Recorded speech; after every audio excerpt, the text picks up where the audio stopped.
It's that time of the summer again, tomato topping time. In the past month, I have seen so much growth here in the Polycrub. The melons, the achocha, the cucumbers, and the tomatoes, which are all along here in this south-facing bed. And a lot of them have green tomatoes on them, and there's a few ripe ones that we're going to harvest in just a sec. But first, I need to take the tops off.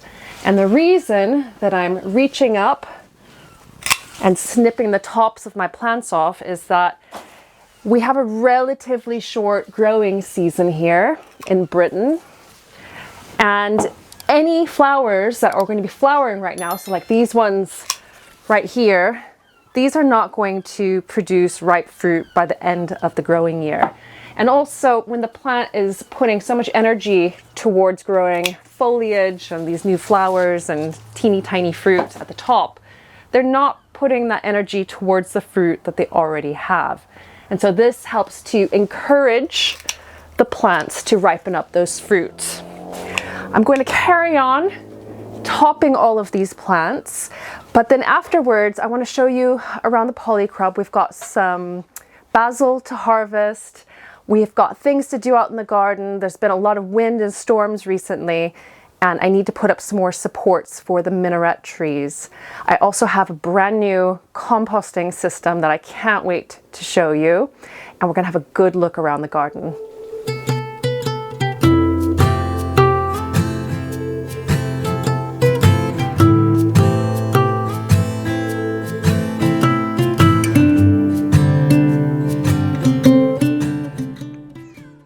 Have a little look at what's growing in the Polycrub. So the tomatoes are now all topped here on the side, and as you can see, there are still tons of tomatoes to ripen yet, loads of harvests to look forward to, all down that far side.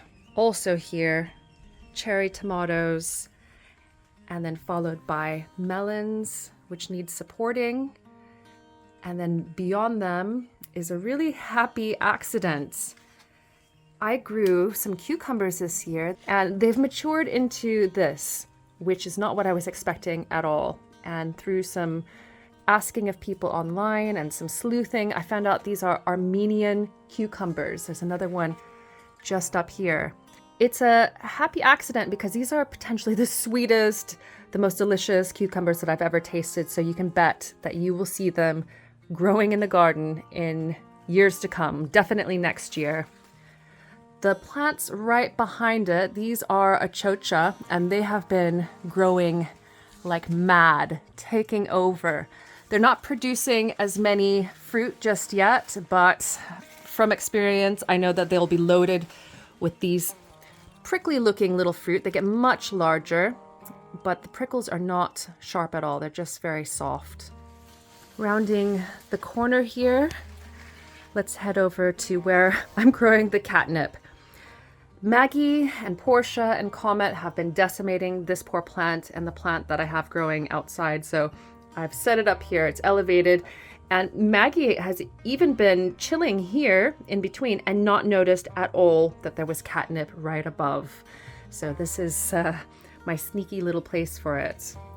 Over here, this corner is completely filled with eggplants, aubergines. We've got this type, which is called Moneymaker. And speaking of the devil, there's a little Maggie back there. Hey, Maggie, are you hiding from the Korats? We'll leave Maggie to her little cat nap back there. Look at that little face. Now, here in the front, this is quite exciting. This is a new eggplant variety that I'm growing. And it is quite egg-like compared to ones that I've grown before. It's called Pinstripe, and isn't that interesting? I've got various sweet peppers, including these ones. They look like they should be spicy, but they are a type called Spirulus, and they are sweet. Over here, way more. So we've got all of these gorgeous fruits, and back here there's a second plant, and then there's a third one. There's a few less fruit than before because I've picked quite a few to take into the house. but these are doing so well. Last year, I was getting harvests like this in mid-July, so things are a tad late.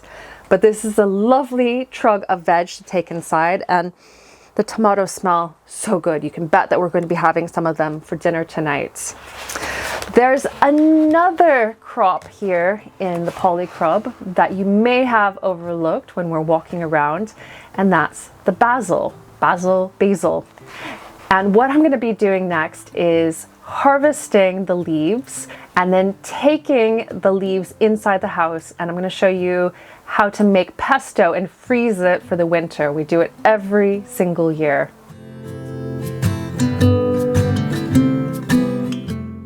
The pesto recipe I use is easy peasy and absolutely delicious. It's also a great way to use and preserve a bounty of basil. Best of all, you can store it in the freezer for at least a year. All you do is put everything in a food processor and blend. If it looks a little dry, just add a little bit more olive oil.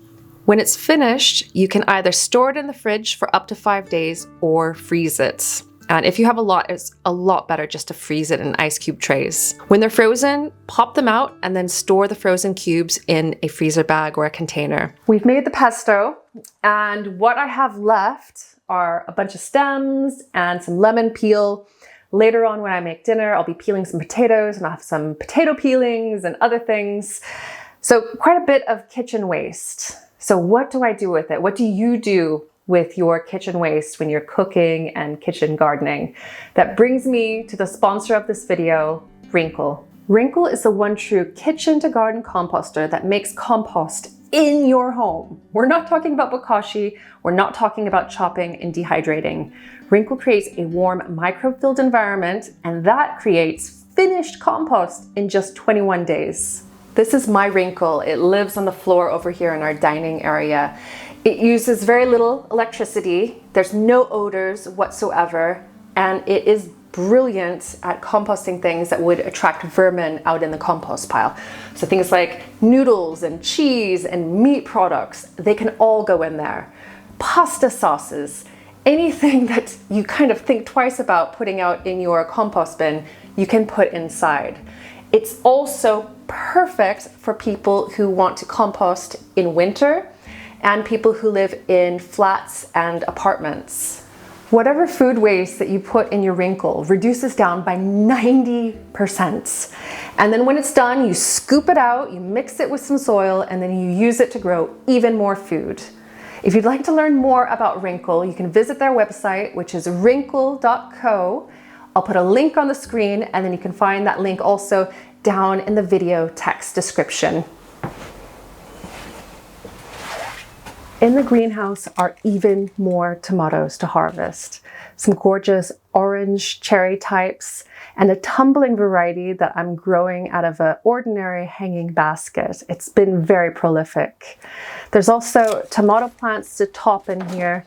And then here in the center of the greenhouse is this pallet planter that I planted up with different types of peas, so mange tout and sugar snap peas earlier on in the season. And there's even some left on, but they're looking a little bit worse for wear, and it's time to take these out and then replace it with new crops. And what I'm going to be replacing the plants with is this particular plant. It's called Malabar spinach. And I had it growing in the Polycrub last year. It is a prolific climber, and it creates these succulent, gorgeous leaves that you can use as spinach. They have a slightly different flavor, and then the texture is very succulent. It's filled with this kind of a, I guess, gel or something. Not quite like aloe vera, but just succulent and wet and crunchy as well if you have it raw. And so what I need to do is I'm going to take these peas out, and then I'm going to leave this obelisk here in the center for the Malabar spinach to grow up. The Malabar spinach are now safely planted in their new bed. You see 2 here in the front, and I've put a few in the back. They're a little bit close, but I don't think that it should be a problem. And then here in the center, again, there's the DIY Oya, which I use to help keep all the plants in this planter well watered. I got these 2 figs as a gift, and I wasn't sure that they made it through last winter, but have a look. They're even starting to produce the very first baby figs. These need to go in much larger containers, and I plan on growing them up a wall here at the house. I just haven't decided which one. Over here we've got another Armenian cucumber. I'm not gonna pick this one because I've got enough that I've already taken inside the house. But one really positive thing about this cucumber is that it keeps its sweet flavor even when it's a little bit overgrown. You can see there's 2 here. Cucumbers, they're kind of like zucchini in that you only really need a couple of plants. Over here on the other side, this is a melon, and it's Petit Gris de Rennes, the one that I've been growing for years now. And you can see it is starting to produce some melons. There's one right there, and I think there was another one. Oh yes, just up here.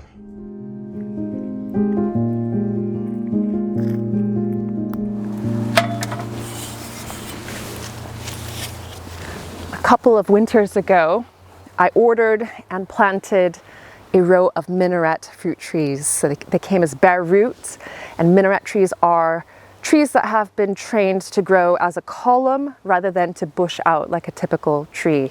My idea was to create kind of a living wall that separates the upper part of the garden from the lower part. And it's really grown in, looks great, really happy with it, but there are a couple of issues. And 2 main issues that I have seen is, first of all, wind. And when there's a storm that whips through here, or winter winds, they really knock these trees. And I originally had some really thick stakes as supports. They didn't look great. Earlier this year I replaced them with bamboo, just not cutting it.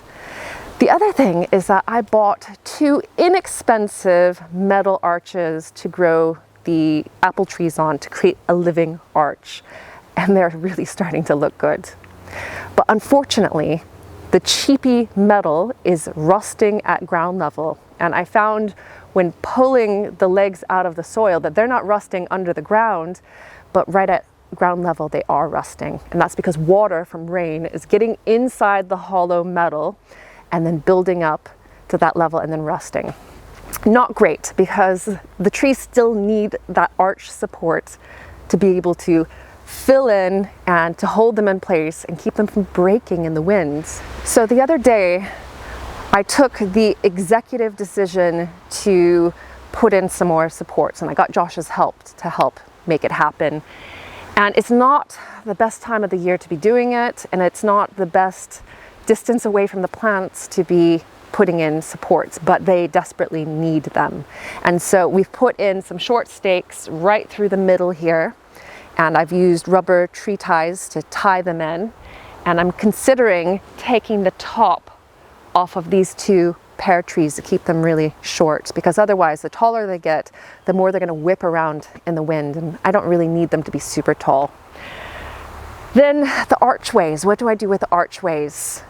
Well, I could have tried to take them all out and get new ones and do all of that, but what I decided to do was try to salvage them. And so we put in these wooden supports on either side of each of the archways, and then I've used galvanized wire to basically lash what's remaining of the archways to them. And I'm hoping that that's going to be strong enough to hold everything in place. So now my job for today is tying in all of this year's growth of these apple trees onto that archway. So it will continue making this living archway of apple tree and apples as fruit for the future. Eventually, I think that the trees will get strong enough to hold themselves together without that metal arch. But for now, they really need it. Minarette trees need pruning in the summer. When you prune in the summer, it restricts growth overall. You prune in the winter, it encourages growth. And so all of the side shoots got trimmed down, but I've left these tall whippy bits because in this case, with the apple trees, I want to fold them over to help create more of an arch. And all I'm going to do is use a bit of string. This is just Hessian string, and make a figure of 8 around these bits, and then tie them into this metal arch.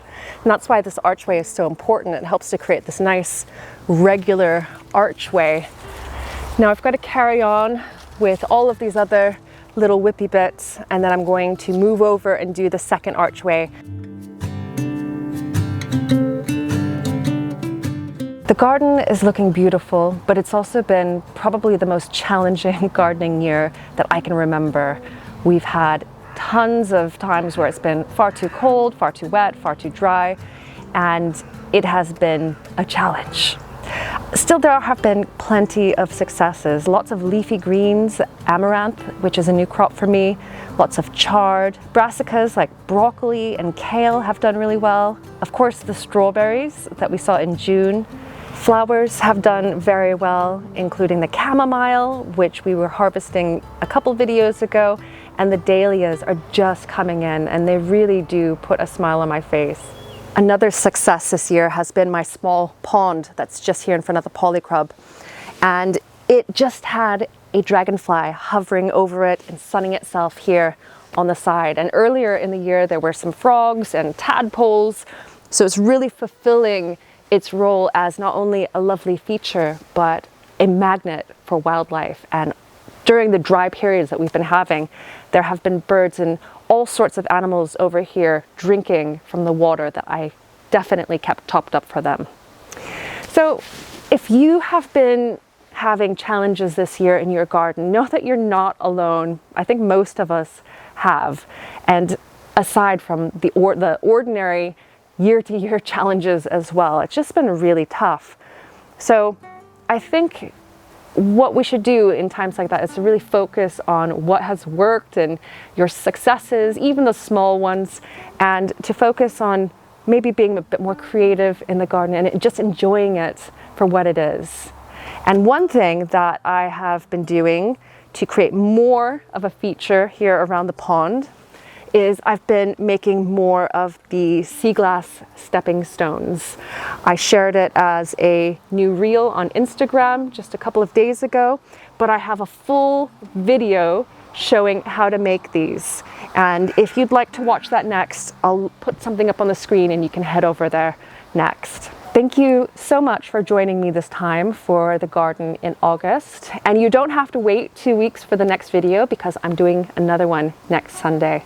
So I will see you then. Bye for now.